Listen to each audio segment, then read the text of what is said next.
Welcome back. A weather radar system that might not have captured the severity of a turbulence was cited as a key factor in the SQ321 flight, which saw a fatality 2 years ago. A report by the Transport Safety Investigation Bureau also found that no fault messages were triggered. Similar issues had also been recorded prior to the flight. Charlotte Lim with more. A report has shed new light on what may have unfolded on the SQ321 flight that met severe turbulence on 21st May 2024. Before takeoff in London, the in-flight manager was briefed that the aircraft could encounter weather as it got closer to Singapore. This was in line with satellite data retrieved after the incident, which pointed to rainfall over southwest Myanmar, where the turbulence later hit. But according to the flight crew, things didn't seem unusual at the time. The skies were clear and visibility was good, even 15 minutes before the turbulence. Recordings from the cockpit voice recorder also did not capture any discussion on weather. Navigational displays in the cockpit did not show any weather returns either. When the turbulence hit, it caused chaos, with scenes of broken ceiling panels and sidewall lights, and led to a passenger fatality as the flight made an emergency landing in Bangkok.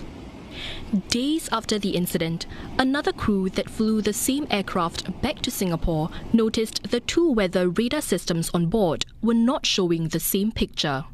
Normally, both radars should display the same information, and pilots typically only need to rely on one. Investigators say this difference suggests the system the crew was using may have been underpainting. In other words, showing the weather as less severe than it actually was. The investigation team also pointed to the weather radar maintenance records. Out of about 29,000 Boeing 777 flights from May 2023 to July 2025, 0.36% had weather radar-related issues. Among these cases, 35% displayed incorrect weather information. Currently, the aircraft manufacturer's maintenance procedure only requires a system integrity test to verify normal operation. This does not detect issues of underpainting or no painting. Following the incident, Singapore Airlines has taken steps to enhance safety measures. They include improving turbulence monitoring tools and rolling out refresher and scenario-based training. It has also briefed flight crews on potential radar issues and advised on how to troubleshoot them. The airline has also stepped up seat belt reminders and on-board announcements for passengers. An analyst says these lessons will be crucial going forward as the risk of turbulence rises with climate change. I think the air traffic controllers can also do is that maybe they can do a better job in relaying information, because sometimes when pilots request a detour to to the air traffic controllers in that particular region, they typically will cite a reason. Oh, we have turbulent air and so on. So it's also helpful for the air traffic controllers to then relay the information to other airplanes in the vicinity to then alert the flight crew. Meanwhile, investigators are recommending further action for the aircraft manufacturer. This includes developing clearer guidance to identify and respond to these underpainting or no painting issues. They also recommend that the weather radar manufacturer introduce a way to record the weather images shown to flight crews to help detect potential problems. So what exactly is a weather radar system, and how does it work for a passenger plane? It's a system that helps pilots see weather ahead by detecting rainfall inside clouds and displaying it on their navigation screens. Now, different colors are used to denote different intensities. Pilot can adjust how sensitive this radar works using a knob to increase or decrease the intensity of the weather data. It's typically recommended to keep it in the middle. In this case, one of the pilots had it set at maximum. Still, nothing was shown on their navigation displays.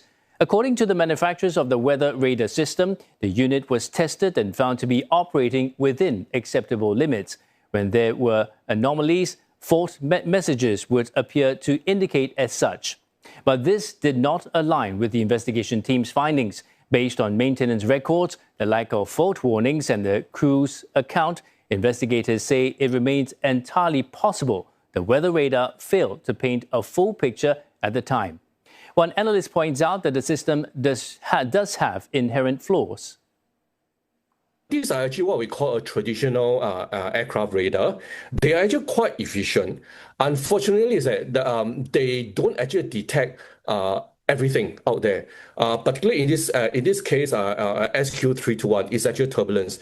The technology at this point of time cannot actually capture the turbulence. So that is actually could potentially be the problem. We take a look back at what happened on board the SQ321 that day in 2024. It led to Singapore Airlines' first fatal incident since 2000. The flight departed London for Singapore on 20 May, but ran into severe turbulence over southern Myanmar. In less than 5 seconds, the aircraft plunged more than 50 meters in altitude, with intense shifts in gravitational force. Passengers who were not wearing seatbelts were flung up, then back down again. Now, the plane made an emergency landing in Bangkok for medical assistance. One British passenger died, likely due to a heart attack. 7 others sustained critical head injuries, while 18 were hospitalized. SIA said a total of 79 people on board were injured. In the weeks that followed, the national carrier suspended meal services whenever the seatbelt sign was turned on. Cabin crew members were also required to buckle up. In December 2024, SIA joined a global platform to exchange turbulence data in real time. And Mr. John Tan, we just heard from moments ago, joins us live now for more. John, investigators say a possible radar malfunction cannot be ruled out. So is this looking more like an equipment issue rather than pilot error? Just to be very clear, there is no conclusive evidence that there is a specific hardware failure. Although the ferry flight observation does actually make these radar concerns more credible, but there is no conclusive evidence at this point of time that is a specific radar hardware issues. Pilots reportedly saw no major weather warnings ahead before the turbulence hit. How are pilots trained to balance what they see outside the cockpit versus what the radar is showing them? Well, pilots basically are, in that kind of flying at that cruising that kind of altitude, pilots are not just trained to actually look at things visually, but they are actually trained to believe the instrumental flying, what they actually see on the instrument.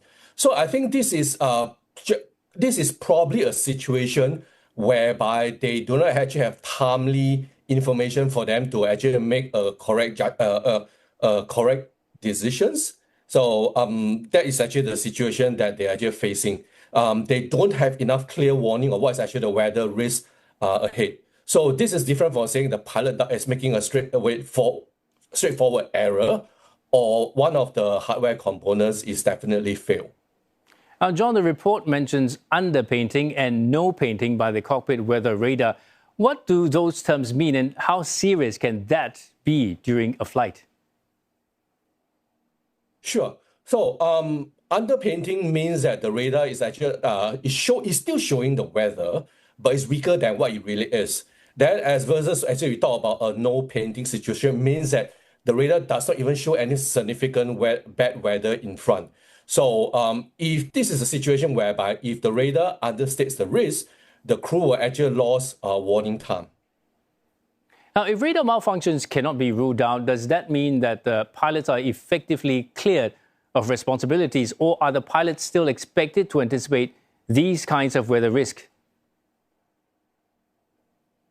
Well, the fair question is not whether the pilot can predict the exact turbulence. The fair question is whether the system, the entire safety system, have they provided enough warning for the pilot to react in a more timely manner? So if you actually look at this situation, the pilot has about, some will actually say that, why the pilot take like 8 seconds to actually confirm it? But the pilots are actually very busy in the cockpit. They have to do a lot of tests. They have to do a lot of checks before they even turn on that seatbelt sign on. And 8 seconds is actually not very long if you actually know how sophisticated or busy they are in the cockpit. Now, as you mentioned earlier, these radar systems could have inherent flaws, but how accurate is the present technology in predicting and detecting weather? Given the increasing unpredictability of the global weather, is there a need to keep improving the technology, you think? Definitely. I mean, technology actually exists to improve because currently, as I mentioned earlier, the existing technology is unable to well detect the air turbulence. But obviously with AI, with actually the collaborations like the IATA turbulence aware platform that you mentioned, where the airlines can actually upload turbulence data to be actually shared with the member carriers. This will actually help the airlines and their operation team to predict and prevent operation challenges when air turbulence are hit. Now, very importantly, what wider impact could this report have on airline safety, pilot training, and maintenance procedures? Well, the impact basically will be in three areas. First is in terms of the pilot training. So crews actually need a much clearer guidelines on how they'll actually manage such weathers in the future when the radar actually returns a weaker or uncertainty. The second part is in terms of maintenance. So this is where the ferry flight observation matters. So if underpending appears again, airlines and manufacturers need a stronger procedures to detect, to record, to investigate the radar under detection.